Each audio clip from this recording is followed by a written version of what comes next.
Chapter 19. Rimuru's Pav. I leaned back slightly in my chair, a sleek and elegantly crafted piece that complemented the rectangular table dominating the meeting room. The air was thick with the weight of our discussion matters of politics, military strategy, and the advancement of Yggdrasil as a thriving nation. While the topics were familiar, they were no less critical, each decision shaping the future I envisioned for my people. My eyes scanned the table, pausing momentarily on the faces of those who had sworn their lives to me. To my right sat Grimgr, the Prime Minister of Yggdrasil. The once frail, unnamed goblin had evolved into a hobgoblin of towering stature, a paragon of loyalty and wisdom. His deep green skin bore scars earned from battles past, each a testament to his unwavering dedication. His sharp, intelligent eyes flitted across the room, calculating, analyzing. Despite his imposing presence as both Goblin King and my trusted Prime Minister, Grimgr carried himself with a humility that spoke volumes about his character. He was proud but never arrogant, a balance I admired. To my left was Shikamaru, Minister of Defense and Commander-in-Chief of our forces. He exuded an aura of quiet strength. Clad in his red Japanese armor, polished to a gleaming perfection, and with his long crimson hair tied in a disciplined ponytail, he looked every bit the warrior king his people revered. His white horns, a symbol of his ogre heritage, shone faintly under the soft glow of the magical chandeliers. His presence carried a gravitas that could silence a room. He was a man who understood war, yet he valued peace, a rare combination. Behind me, standing like a shadow of elegant menace, was Diablo, my personal butler and bodyguard. His crimson eyes glowed faintly, radiating a quiet, unyielding devotion. His usual mischievous smirk was subdued, replaced by a calm expression of readiness. The loyalty that burned within him was as fierce as it was unwavering, and I knew that if I commanded him to raise an entire nation, he'd do so without hesitation. As I leaned back slightly, folding my hands in front of me. "So, Shikamaru," I began, my voice steady but laced with curiosity. "You're saying your son is eager to take on the mantle of Commander-in-Chief and serve under my direct orders?" Shikamaru nodded, a faint smile tugging at the corner of his mouth. "Yes, Rimuru-sama. He's stronger than most but still lacks real battlefield experience. He's been more motivated than ever since his little sister started serving you as your secretary. It's almost amusing, really. I think he sees her success and feels compelled to rise to the challenge, to prove himself worthy of standing in the same spotlight." I couldn't help but laugh softly. The idea of a sibling rivalry fueled by ambition and admiration struck a chord. "Ha ha ha, I see. Ambition isn't a bad thing, so long as it's tempered with wisdom. Your son has potential, Shikamaru. Let's make sure he channels it the right way." Shikamaru's expression softened, a glimmer of pride in his scarlet eyes. "I trust your guidance, Rimuru-sama. He'll follow the path you lay out for him." Turning my attention to the ever-stoic Grimgr, I asked, "And you, Grimgr? How is your son faring?" Grimgr straightened slightly, his deep voice rumbling like distant thunder. "He's doing exceptionally well. He's been managing the ministry of 4 hobgoblins with the title of Goblin Lord and ensuring they work together on policies and lifestyle improvements to keep Yggdrasil prosperous. I believe he's a strong candidate to succeed me as Prime Minister when the time comes." His voice faltered slightly, a rare crack in his usually unshakable demeanor. "I'm not as young as I once was, Rimuru-sama. The century has been long, and my strength wanes. But I take solace in knowing my son is capable of carrying the torch when my time comes." I nodded, a pang of sadness flickering through me. Grimgr had been with me since the beginning, a constant presence in the chaotic journey that had brought us here. The thought of him stepping down, of the passage of time taking its toll, was bittersweet. Finally, I turned to Diablo, who had remained silent throughout the discussion. His crimson eyes met mine as I asked, "And you, Diablo? Did you handle the task I entrusted to you?" A slow, eerie smile spread across his face as he bowed slightly. "Kufufufu. Yes, Rimuru-sama. I carried out your instructions to the letter. The orcs have accepted your offer and are willing to work under you in exchange for food and shelter. They will arrive tomorrow." "Good work," I replied, the satisfaction in my voice evident. Diablo's eyes sparkled with pride, his joy palpable even without words. The orcs' plight, a famine that had devastated their kingdom, was a stark reminder of how fragile peace and prosperity could be. I hadn't forgotten the bonds forged in the past timeline, nor the sacrifices made. Slowly, I was gathering them all again, bringing them back into the fold. Even if it didn't drastically alter the future, it was a step toward reclaiming what had been lost. As the meeting progressed, I couldn't help but feel the weight of it all, the expectations, the plans, the delicate balance of power and trust. Yet, as I looked at the faces of those around me, their loyalty unwavering, I felt a flicker of hope. Together, we could overcome anything. Still, a quiet voice in the back of my mind whispered a warning: the timeline is fragile. Every action carries consequences. But that wouldn't stop me. I would rebuild everything, piece by piece, even if it meant defying the flow of fate itself.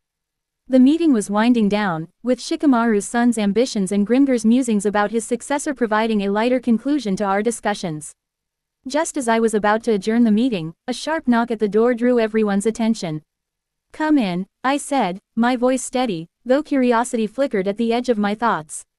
The ogre guard entered, bowing deeply. "Rimuru-sama, Lord Demiurge is here. He awaits you in the guest room with a young human woman." His tone shifted slightly, carrying a hint of disbelief. "She wears a mask and carries a sword.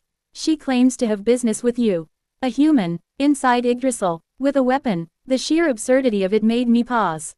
Yggdrasil was no place for the uninvited. Its wards were impenetrable, and its people ever vigilant. Allowing a human with a weapon past our borders was unheard of. I glanced at the others.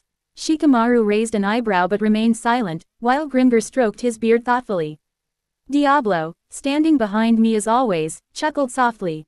"Kufufufu. It seems Demiurge has brought an unusual guest, Rimuru-sama," he said, his voice dripping with amusement. I sighed, leaning back in my chair. If Demiurge brought her, then it must be important. No one questions him, not the guards, not the people. He wouldn't bring someone here unless he was absolutely certain of their intentions. The guard, still waiting, added, "She was found in the forest of Ravenwood, seeking an audience with the king of Yggdrasil. Demiurge encountered her and determined she posed no threat. As he brought her here himself, there were no objections. So that was it. Demiurge, with his uncanny ability to sense malice, must have judged her intentions to be pure. Still, for a human to wander into Ravenwood and end up here, this was no ordinary visit. Tell Demiurge I'll meet them shortly," I instructed, and the guard bowed before leaving. The room fell silent for a moment before Shikamaru spoke, his deep voice laced with curiosity. "A human woman, here. This will be interesting." I nodded, rising from my chair. Meeting adjourned. Let's see what this is about. The walk to the guest room felt longer than usual, the palace's polished corridors reflecting the soft glow of enchanted light fixtures. My mind raced, trying to piece together why Demiurge would bring a human here. He was the Earth Dragon, one of my most loyal and wise subordinates, and a respected figure across Yggdrasil. His judgment was impeccable. Arriving at the guest room, I pushed the door open without hesitation. The sight that greeted me stopped me dead in my tracks. There stood Demiurge, ever the picture of composure, his towering figure exuding calm authority. But it wasn't him who held my attention. It was the masked girl beside him. Her figure was unmistakable, the stance, the way her hand rested lightly on her sword, the quiet strength radiating from her. Even with the mask concealing her face, I knew exactly who she was. Shizu Izawa. For a moment, the world seemed to blur around me. Memories of another timeline crashed into me like a tidal wave. Shizu, the conqueror of flames. A fellow Japanese otherworlder who had entrusted me with her dying wishes. She had left an indelible mark on me, even in the brief time we had known each other. But in this timeline, this was her first time meeting me. She didn't know me, didn't know the bond we had shared in another life. And yet, here she was, standing before me, as if fate had decided to cross our paths once more. Demiurge bowed slightly. "Rimuru-sama, forgive the intrusion, but I encountered this individual at the edge of the Ravenwood forest. She sought an audience with the ruler of Yggdrasil, and after determining that she harbored no ill intentions, I decided it was worth bringing her to you." Shizu inclined her head slightly. "Thank you for seeing me, Your Majesty," she said, her voice calm and measured. I forced myself to respond, keeping my tone steady despite the storm of emotions within me. "You're bold, coming to Yggdrasil like this. Few humans would even dare, and fewer still would make it this far." She met my gaze, or at least, I assumed she did behind that mask. I had no choice. I seek aid, and I was told the ruler of Yggdrasil might be able to help. I already knew why she was here. This was the same reason she had come to the Jura forest in the previous timeline. But this time, things were different. I wasn't just some slime anymore. I was the king of Yggdrasil, the Void Dragon, a being far removed from the one who had absorbed her in another life. I see, I said, my voice softer now. Then let's talk. Tell me what it is you're seeking. Shizu's Pav. The stories about Yggdrasil, the hidden country within the forest of Ravenwood, had intrigued me ever since I overheard travelers in the kingdom of Bloomin speaking of it. They called it a paradise, a land of miracles where monsters and nature coexisted in perfect harmony. For someone like me, searching desperately for a way to save my students, it sounded like hope. Entering Ravenwood was no easy task. The forest itself seemed alive, its towering trees and dense foliage creating a labyrinth designed to repel intruders. As I ventured deeper, the air grew heavy with magic so potent it was almost suffocating. And then, I felt a presence unlike anything I'd encountered before. From the shadows of the forest emerged a man. No, not a man, a being so extraordinary his mere existence demanded attention. He was tall, over 2 meters, with striking green eyes that seemed to pierce through my very soul. Tattoos and markings adorned his skin, enhancing his otherworldly aura. Despite his fierce appearance, there was a calmness about him, a commanding presence that spoke of unshakable wisdom. "Who are you, and why have you come here?" he asked, his voice deep and steady. I hesitated but knew there was no point in lying to someone who radiated such authority. "My name is Shizu," I replied. "I've come seeking the ruler of Yggdrasil. I've heard tales of this place, of its strength and wisdom. I have no ill intentions. I only seek help to save the lives of my students." He narrowed his eyes slightly, his gaze assessing. I could feel him analyzing every word, weighing my intentions. The silence was suffocating, but I held my ground. Finally, he nodded. "I am Demiurge," he said, his tone softening just enough to ease the tension.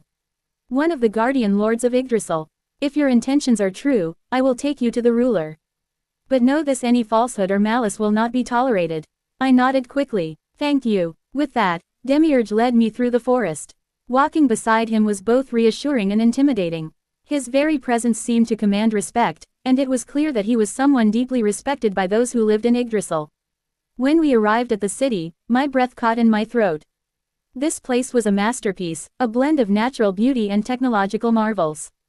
Buildings rose in harmony with the surrounding trees, their architecture both elegant and functional.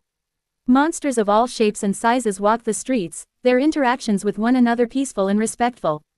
It was unlike anything I'd ever seen, a utopia hidden away from the chaos of the outside world.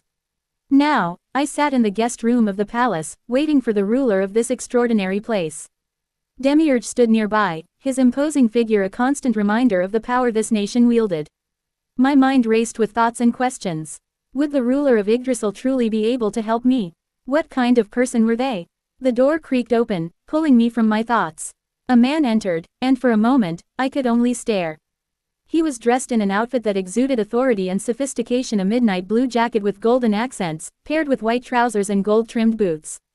The red lining of his jacket and the intricate designs on his epaulettes gave him a regal air, but it was his presence that truly captured my attention. His platinum silver violet hair shimmered under the soft light, and his golden eyes held a depth that was both mesmerizing and intimidating. Demiurge inclined his head slightly. "Rimuru-sama, forgive the intrusion. I encountered this individual at the edge of the Ravenwood forest. She sought an audience with the ruler of Yggdrasil, and after determining that she harbored no ill intentions, I decided it was worth bringing her to you." Rimuru's gaze shifted to me, and I felt a strange weight settle over me. It wasn't oppressive, but it was powerful, as if he were looking straight through me, into my very being. "Thank you for seeing me, Your Majesty," I said, standing and bowing slightly. My voice was steady, though my heart raced. "I am Shizu. I come seeking help from the ruler of this land. I've heard of your nation's strength and wisdom, and I thought, perhaps you could assist me." For a fleeting moment, his expression changed.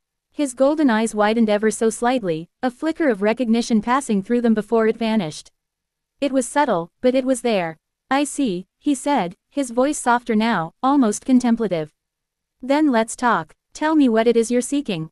There was something in his tone, something that made me feel both exposed and understood. It was as if he already knew why I was here. Rimuru's Pav. I settled comfortably on the couch, leaning slightly forward as my eyes focused on Shizu, who sat directly across from me. Demiurge and Diablo stood behind me like shadows, their towering presence adding to the air of authority in the room. I was just about to ask Shizu about the purpose of her visit when a soft knock interrupted us. "May I come in?" a familiar voice called from behind the door. I raised an eyebrow but quickly replied, "Yes, come in." The door opened to reveal Shuna, carrying a tray laden with an assortment of snacks, cakes, and tea. Her graceful movements and serene smile filled the room with warmth. She walked in and delicately placed the tray on the table between us, her meticulous attention to detail showing in the arrangement of the refreshments. But Shuna wasn't alone. Behind her, Chloe entered, her calm yet confident demeanor contrasting with the childlike innocence she often exuded. However, the moment Chloe's gaze met Shizu's, the atmosphere in the room shifted. Both of them froze, their expressions a mixture of shock and disbelief. Shizu's eyes widened, her calm exterior cracking for the first time since we met. "Hiro-sama," she whispered, barely audible. Chloe's lips parted as if to speak, but no words came. Her hands clenched slightly at her sides, and her usually composed expression wavered. Seeing their reactions, I instantly realized that this was not the time to discuss anything further. "It seems you two know each other," I said, my tone light but firm, cutting through the tension. "Why don't we continue our discussion later? For now, it might be best if you two talk and catch up." I turned my gaze to Chloe and added, "Chloe, why not show her around Yggdrasil later? I think she'd enjoy seeing the place." Before leaving, I stood up and approached Chloe, leaning in slightly to whisper in her ear, "Give it your best, and so don't overthink things." Her cheeks flushed instantly, the faint pink hue spreading across her face as she gave a small nod, trying to maintain her composure. With a satisfied smile, I straightened and turned to Demiurge, Diablo and Shuna. "Let's go," I said softly. As we exited the room, I cast one last glance at the two of them. Chloe was still frozen in place, clearly flustered, while Shizu seemed equally unsure of how to proceed. "Well," I thought to myself as the door closed behind me, "this is going to be interesting." Third-person POV. As Rimuru, Demiurge, Diablo and Shuna left the room, an oppressive silence took over. The air seemed heavy, as if even the walls of the room could feel the weight of the unspoken words between the two women. Chloe and Shizu sat in stillness, their gazes not meeting but filled with emotions threatening to overflow. Finally, Shizu's voice broke the silence, shaky yet laced with pain. "Why?" she asked, her words barely above a whisper. "Why did you leave me, Hiro-sama?" Chloe's breath hitched, but her expression remained composed, a mask of calm over a storm of emotions. "Don't call me that," she said softly, her voice steady but carrying an unmistakable edge. "I'm not Hiro-sama, or Chronoa. My name is Chloe. It always has been." Shizu flinched slightly at Chloe's tone, her hands gripping the fabric of her dress as her emotions bubbled to the surface. "Then tell me, Chloe-san," she said, her voice growing stronger, tinged with frustration and sorrow. "Why did you abandon everything? Humanity, your comrades, me?" Her voice cracked on the last word, her tears threatening to spill. Chloe's gaze finally met Shizu's, her violet eyes filled with a deep sadness that she rarely let anyone see. "I had no choice," she said, her voice soft but unyielding. "I didn't leave because I wanted to. I left because I had to. To save what was most important to me. And what could be so important that you left everyone who believed in you behind?" Shizu asked, her voice trembling, her emotions teetering between anger and despair. Chloe's expression darkened, and her voice grew firmer. "He was important, the most important, and yes, I saved him. After failing so many times, after watching him slip away from me again and again, I finally succeeded." Her voice faltered slightly, her emotions threatening to break through the calm she was trying to maintain. "I don't regret it, not for a moment. I would do it all over again."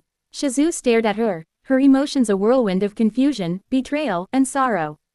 "So that's it, you left everything everyone just for him? What about the rest of us? What about humanity?" Chloe sighed, her sadness now mixed with frustration. "Humanity," she said, her voice sharp, almost bitter. "Shizu, humanity is its own worst enemy. Arrogance, greed, hostility, it's endless. No matter how much you do, no matter how hard you try, it never changes. Humans tear each other apart, and for what? Power, pride. I grew tired of fighting for a world that refuses to learn." Shizu's breath hitched, her heart aching at Chloe's words. "That's not fair," she said softly. "Not everyone is like that. There are good people worth saving." "Maybe there are," Chloe admitted, her voice softening, but her eyes remained resolute. "But even the good ones can't escape the consequences of the world they live in. You know that as well as I do. And I didn't want to waste my time fighting a losing battle. I just wanted to protect the one thing that truly mattered to me. The one person who gave me hope. Shizu's tears finally spilled over, her voice breaking. And what about me? Did I not matter? Did I mean nothing to you? Chloe's expression wavered, the cracks in her composure finally showing. Her usual calm demeanor faltered, and her gaze softened, reflecting a storm of emotions she had been holding back. You did matter, she said quietly, her voice trembling, barely above a whisper. You still do. But I couldn't save everyone, Shizu. Her hands clenched at her sides, her knuckles white as if trying to ground herself. I had to choose. And I chose him. She looked away for a moment, her eyes glistening, her voice thick with the weight of her words. But that doesn't mean I abandoned you. It never meant that. You were, she hesitated, her voice catching before she continued, you were always important to me. Always. Taking a deep breath, Chloe turned back to face Shizu, her expression resolute yet laced with guilt. When the time comes, I will tell you everything. Every truth, every reason. But not now, not yet. Her voice softened, almost pleading. Please trust me, just a little longer. The room fell into a heavy silence, the weight of Chloe's confession hanging between them like an unbridgeable chasm. After what felt like an eternity, Chloe's voice softened. Come with me, she said gently, her tone almost pleading. Let me show you. Maybe then you'll understand why I believe in this place, why I believe in Rimuru and the world he's trying to create. Shizu hesitated, her emotions still raw, but a part of her couldn't ignore the sincerity in Chloe's voice. Slowly, she nodded, wiping away her tears. Chloe stood and extended a hand toward Shizu. Let's start over, she said softly. Let me show you that there's still hope. Even if it's not the kind you were looking for. Shizu took Chloe's hand, her grip tentative but firm. Together, they left the room, stepping into the radiant halls of Yggdrasil. For Shizu, it was a journey into the unknown. For Chloe, it was a chance to heal old wounds and perhaps rekindle a bond she thought she had lost forever. As they walked side by side, the tension between them began to ease, replaced by a fragile but growing understanding. The road ahead was uncertain, but for the first time in a long while, it felt like they were moving towards something better. Rimuru's Pav. I sat down in my room, letting out a deep sigh as I finally got a moment to myself. The ornate chambers of Yggdrasil always felt too grand for my taste, but they served their purpose as a sanctuary amidst the chaos of leadership. The soft hum of magic energy filled the air, a constant reminder of the immense power coursing through this place. Master, shall we begin? Ciel's voice, smooth and ever so perfect, resonated in my mind. It was comforting, like the gentle embrace of a trusted companion. Yeah, Ciel, let's talk. I stretched my arms and leaned back into the plush chair. First off, did you complete the task I gave you? Of course, Master. The optimization of skill synthesis has been completed.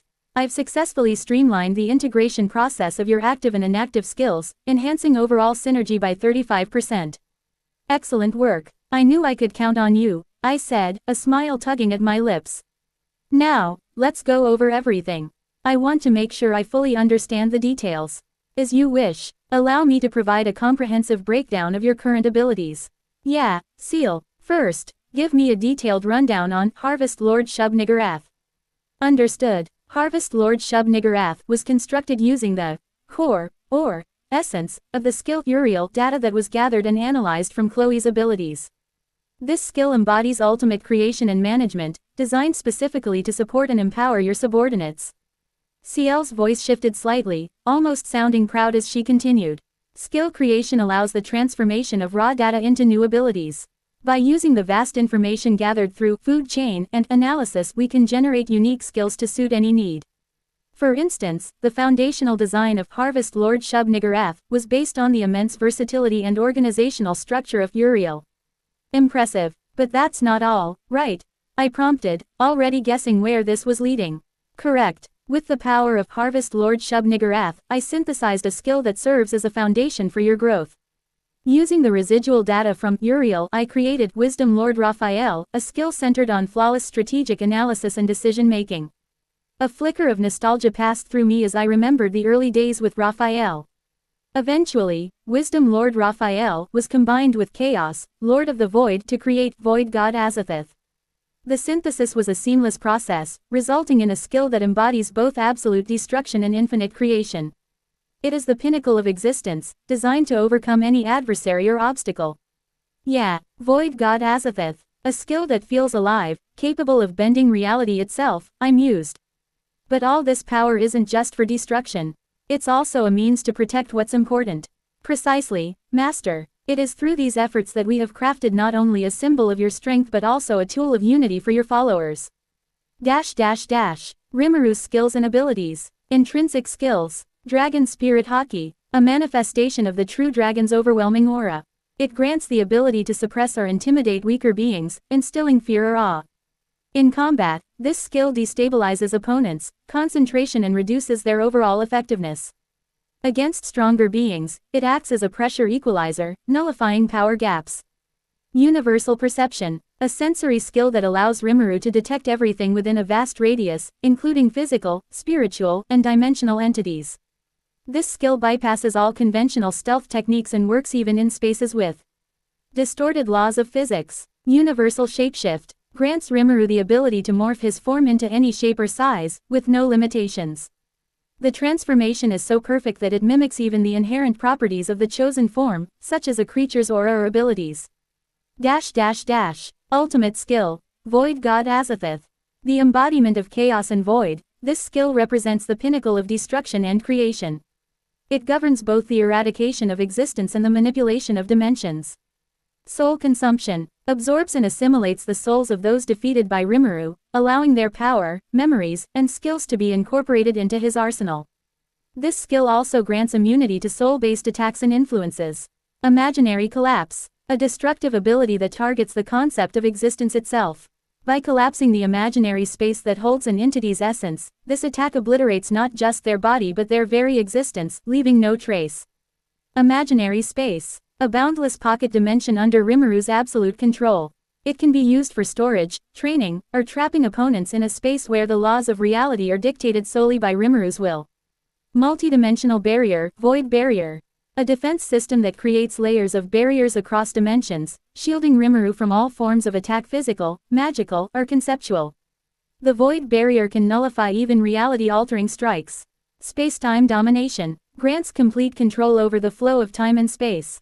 Rimuru can stop, accelerate, or rewind time within a localized area or across entire dimensions.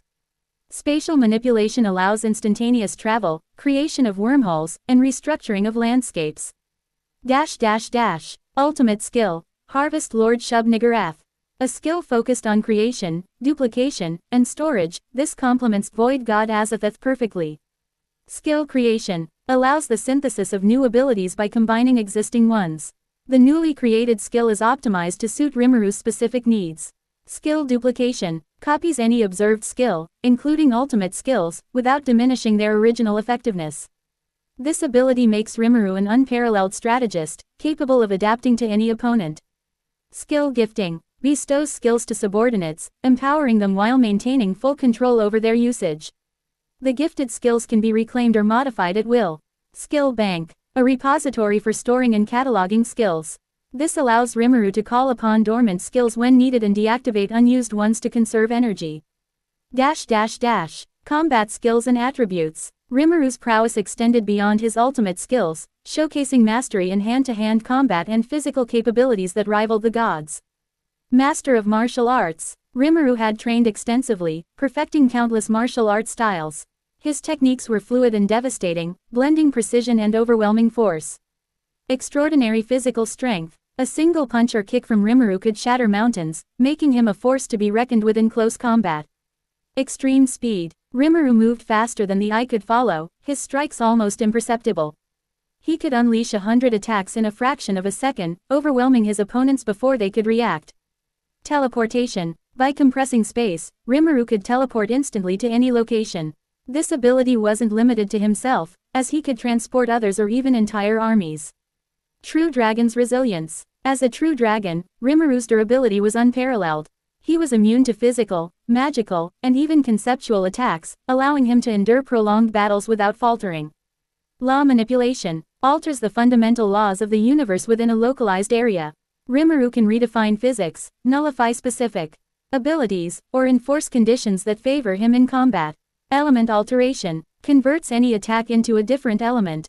For example, fire attacks can be turned into water, light into darkness, or even exotic elements like void or chaos. Telepathy Control. Enhances telepathic communication to influence or manipulate the thoughts of others.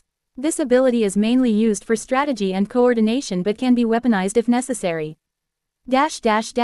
Resistances. Rimuru's resistances ensure near absolute immunity to any form of attack. Physical attack nullification. Immune to all conventional physical damage. Natural elements nullification. Immune to elemental attacks such as fire, water, and wind. Abnormal status nullification. Immune to poisons, paralysis, and curses.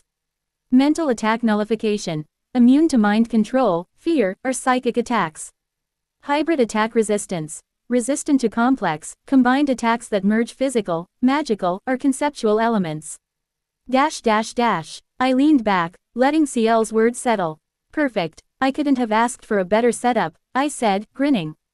With this, there's nothing I can't face. Indeed, Master. I will continue optimizing your abilities. Is there anything else you wish to discuss? Yeah, I said, my tone softening.